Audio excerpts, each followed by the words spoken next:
So you have been thinking about getting your next insurance policy, but you are not too sure about whether to get a term, whole life, or an investment-linked policy?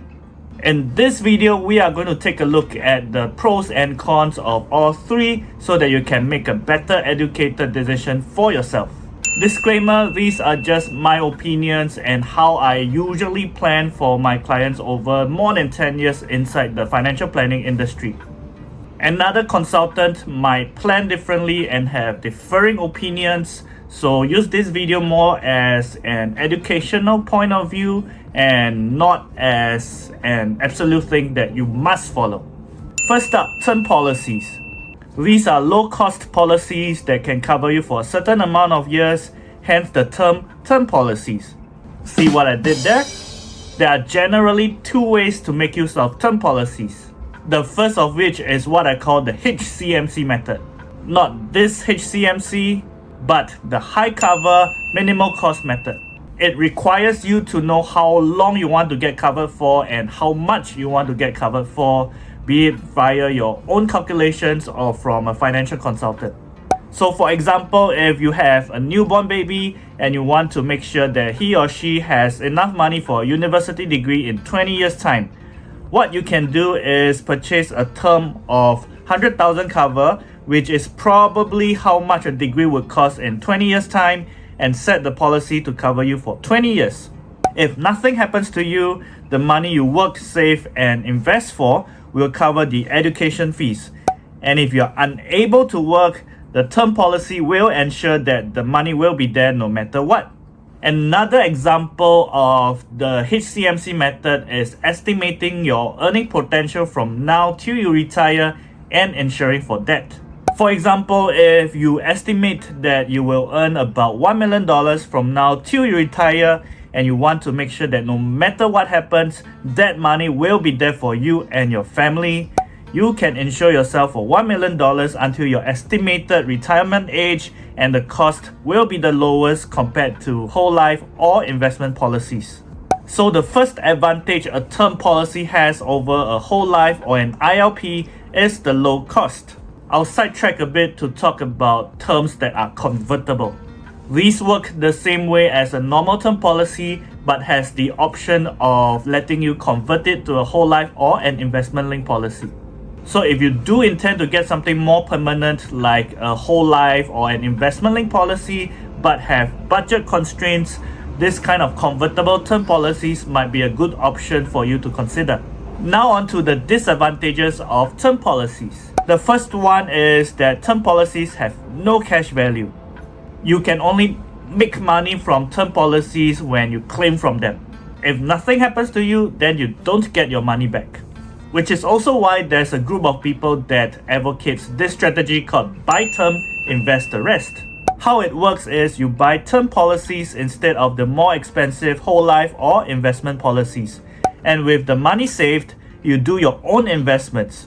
So with this method, you get yourself insurance cover and you hope that your own investments can outdo investment-linked policies or whole life policies. Many people, however, fall into the trap of not buying term and investing the rest, but buying term and spending the rest. They think that because they save money by buying term instead of whole life or ILPs, they save a lot of money, and that's why they get the temptation to spend even more. But that is not the financially smart way to do things, because the money you put into a whole life or an investment-linked policy can grow towards your retirement savings, and if you spend it, there won't be enough for retirement. So if you fall into this category, or you think that you might fall into this category, it might be better for you to consider a whole life or an investment-linked policy.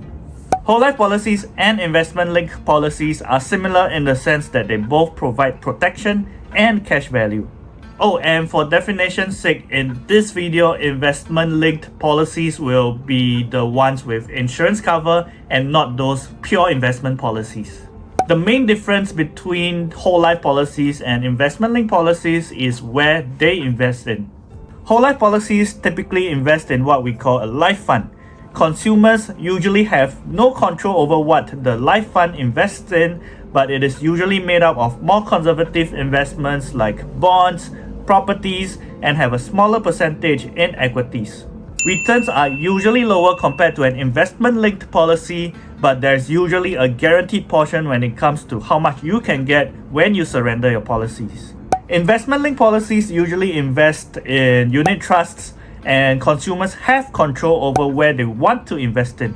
So someone with a lower risk appetite can choose to invest the money in the policy into more bonds or cash equivalent funds, and someone with a higher risk appetite can opt for a more equity heavy approach. In a nutshell, two people who buy the same whole life policy at the same time should expect similar returns, whereas two people who buy the same investment-linked policies might not. Another feature of an investment-linked policy is its flexibility. ILPs offered by most insurance companies here in Singapore offer flexible options that whole life policies don't. These include, but are not limited to, flexible premium options where you can increase or decrease your premiums paid.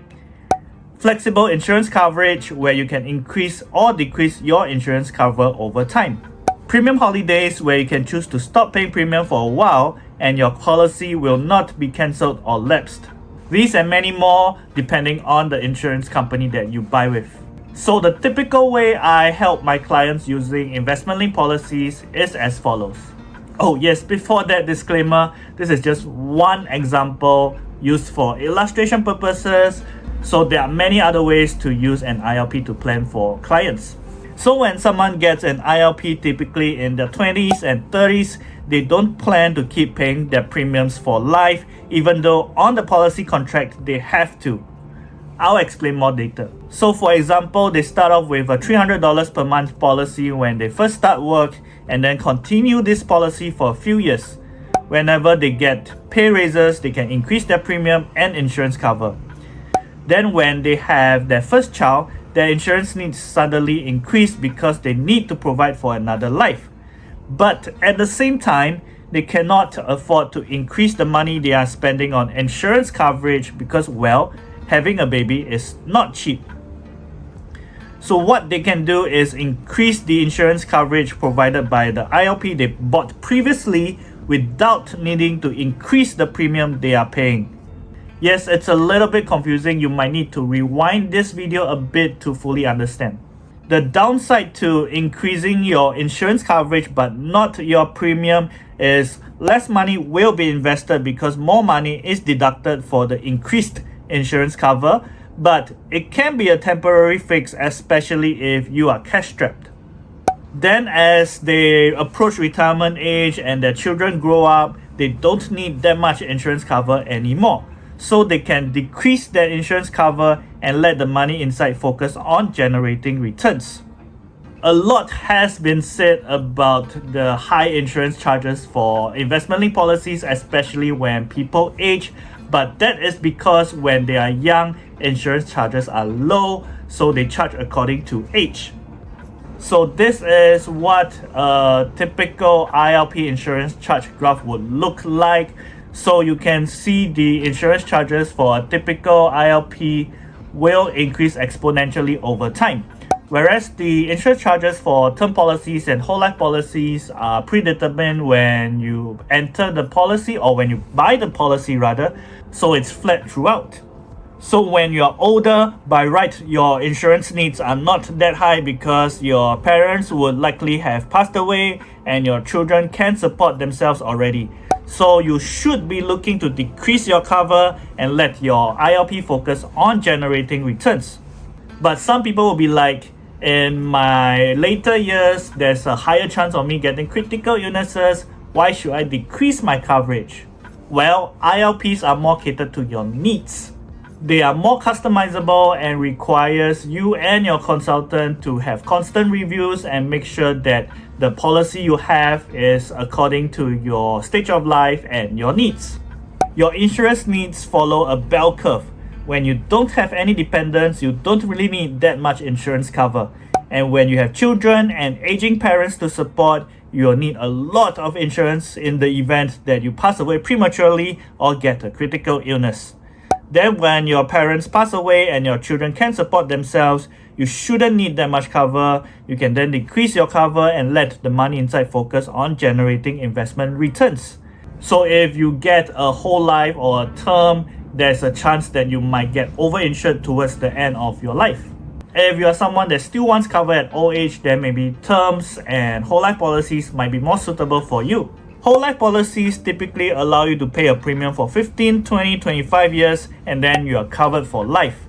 You don't have to worry about paying premiums after you retire because the payment premium term 5, 10, 15, 20, 25 years are your working years, so that matches to your life stage. There are also whole life plans with what we call multipliers. You cover yourself a certain amount for your whole life, and if something happens before you reach a certain age, let's say 65, the insurance payout is multiplied. So it fits nicely into the bell curve that we mentioned earlier. It's essentially the same as buying a whole life policy plus an additional term policy. For the multiplier policies, the age you set and the multiplying factor is set when you purchase them, so you cannot go, I want to extend the multiplier from 65 to 75, or I want to 4 times instead of 3 times. So if you want to edit your coverage, the only way is to get another term policy, which could be more expensive depending on when you purchase it. So whole life policies and term policies are not as flexible as investment-linked policies. But you do get the advantage of it being fuss-free. You decide on the cover and you don't have to worry about it until your next life stage. So to sum everything up, if you want your policy to have more customization according to your life stage and you want it to generate more returns over the long term, then investment-linked policies will be suitable for you. If you want a low-cost form of insurance so that you can use the money saved for your own investments, then term policies will be more suitable for you. If you want a fuss-free policy where you just pay a premium for a certain number of years and you get covered for whole of life, then whole life policies will be more suitable for you. Of course, you can choose a combination of any of the three. I do have clients that buy whole life and term, whole life and ILP, ILP and term, because no one policy will serve all your needs, so sometimes you need a combination of a few to serve what you want. So yep, that was a summary of whole life, term and investment policies. Of course, these are just the major differences. There are a lot more detail that I didn't go through because that will take a lot more time. But hopefully this video gave you a better idea of the pros and cons of each policy and you have a better idea of what you need for the next stage of life. So with that, thank you for coming to the end of this video. Sending you lots of love. See you in the next one.